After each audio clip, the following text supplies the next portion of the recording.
Hey, this is Gabe with New Restaurant Logic. We're sitting here with Aaron Thomas, one of the owners of 9 Mile here in Asheville, North Carolina, down in Montford. Aaron, one of the things that we're always continually impressed with is your ratings on TripAdvisor. A lot of people use TripAdvisor these days, and my question to you is how did you get the word out to tourists originally to get on TripAdvisor? So it's a great job. Well, my wife is call her an internet guru, and one of the local B&Bs were like, when we first opened, we opened up, and it was kind of so good. We were tucked away, and it was lining the roads, and they were like, you got to get on TripAdvisor. So at first what we did is my wife made out little TripAdvisor cards. And so when a customer was like, oh man, it was great, it was the best experience we ever had, we give them a card. And then probably 2% of them filled out TripAdvisor review. But I think it started feeding itself. So that's how it started. We don't give them out anymore, but people come in, they have a good time, and they write a review on TripAdvisor. That's social media in sort of a unconventional way. Great job. Absolutely. Well, how would you describe your cuisine, categorize your cuisine?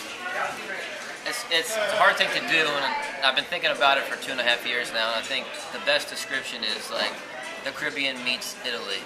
Because we have some standard Italian dishes, and then we have some creative Caribbean spice dishes, tossed with pasta or served over rice. And so the best way to describe it is Caribbean meets Italy. We have coconut curry dishes, we have jerk dishes, we have jerk chicken, we have marinara dishes, we have Alfredo dishes. Wow. We try to keep it fresh, we try to keep it local.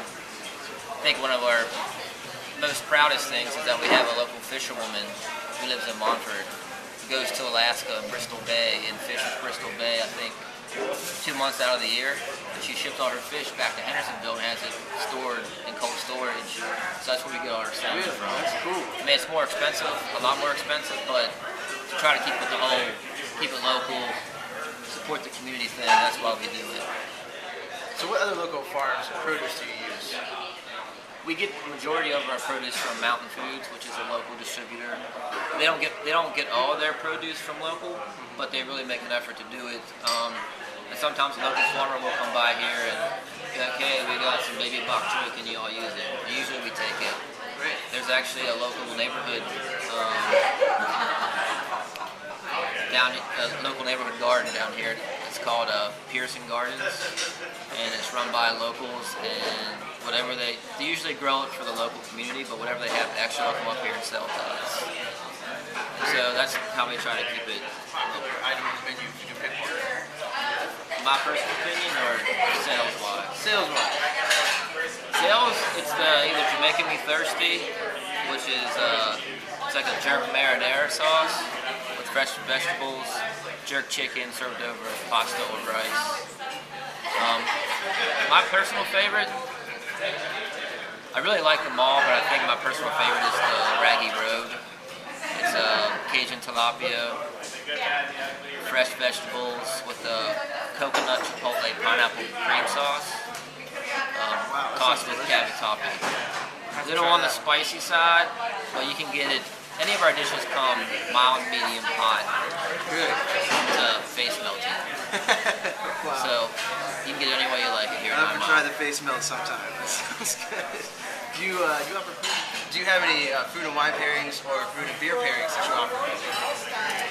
I personally don't know a whole lot about wine. I pretty much stay in the kitchen. Yes, we do recommend beer and wine pairings with foods. I don't know them. It's something they eat in my servers. They know it, but something I have to learn still. And someday I'll be out front waiting on tables, but they keep me in the kitchen. Cool. So. Work in progress. The menu side of things, the kitchen side of things. What would you say is a great starting point for a menu? Can you give anyone any advice? That's a tough one. I've always liked Jamaican music. I've always liked the culture of Jamaica. I like their spirituality as people. And so I think I took that, and I've been to Jamaica 3 times, and I've eaten some of the food down there. So I think I took that and created my own Caribbean interpretation of Caribbean food. So I think the best place to start is where your passion is. You know, if you love Italian, start there. If you love, you know, French, start there, and then kind of make it your own. You know, I think a lot of people. I'm not disrespecting anybody here, but a lot of people go to culinary school and they learn a certain way to do things. When they come out, they do it that certain way, you know. But I think a lot of the food shows you see on Food Network and all that is now about taking what you've learned and then making something your own. You know, and I think that's what the new thing is taking what you've learned and then making it into something that your interpretation of that. I think that's what is becoming successful in the food industry. So earlier you mentioned culinary school and education and things like that. Where did you get your education? How did you come about becoming a cook? Well, started in my mother's kitchen. Just helping her out, cooking cookies, baking pies, helping her make dinners. And ever since I was allowed to work legally, I pretty much worked in restaurants. And I learned different things from different restaurants. And so everything that I've learned that I like from a restaurant, I kind of brought it to 9 Mile.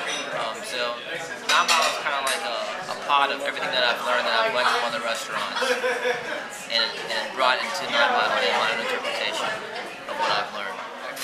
So is there anything that you would like locals or tourists to know that you don't think that they know enough about your business? Just that we're really passionate about what we do. I always tell my chefs, don't sacrifice quality for speed. So when you come to 9 Mile, you gotta wait a little bit longer. You know, we cook every dish to order. We saute everything here. You know, we have a grill and we saute all of our dishes. So most of our sauces are made in the dish. We have nine burners that we can use. So the table of 15 comes in, we're short 6 burners. So then if, like, you know, a 2 and a 4 top walking after a 15 top, they're waiting a little extra longer.